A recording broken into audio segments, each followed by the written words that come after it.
வணக்கம் ஃப்ரெண்ட்ஸ். சூரியன் அப்போ நாங்கள் சூரியகுமார். இப்போ தான் முறை நம்ம சேனல் பார்க்கணும். மறக்காம சப்ஸ்கிரைப் பண்ணிக்கோங்க. தொடர்ந்து நம்ம சேனலை ஃபாலோ பண்ணுங்க. மறக்காம பெல் ஐக்கனை கிளிக் பண்ணிக்கோங்க. அப்போ தான் நான் போட போகிற வீடியோஸ் நோட்டிஃபிகேஷன் வந்துட்டே இருக்கும். இப்போ எதை குறித்து பார்க்க போகிறோம்னா, ரேஷன் கார்டை பற்றி ஒரு அப்டேட் பார்க்க போகிறோம். அதாவது பார்த்தீங்கன்னா, ரேஷன் கடையில் வந்து ரேஷன் அரிசி கடத்துறாங்க அப்படின்னு சொல்லிட்டு நிறைய பேர் வந்து நிறைய வண்டிகளை வந்து சீஸ் பண்ணுறாங்க.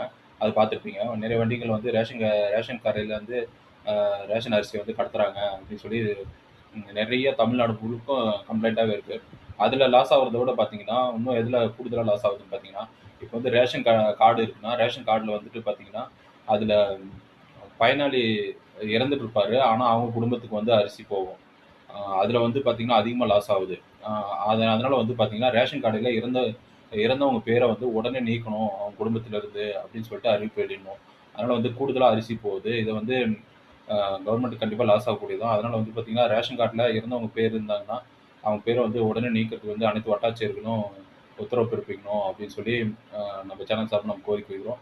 அ இது இது நீங்க எப்படி எடுத்துக்கிட்டாலும் சரி, பார்த்தீங்கன்னா ரேஷன் அரிசி கூட இல்லாத ஓஏபி ரேஷன் அட்டைதாரர்கள்லாம் இருக்கிறாங்க. 5 கிலோ அரிசி தான் அவங்களுக்குலாம் போகுது. அவங்களுக்கு கூடுதலா குடுக்கலாம்.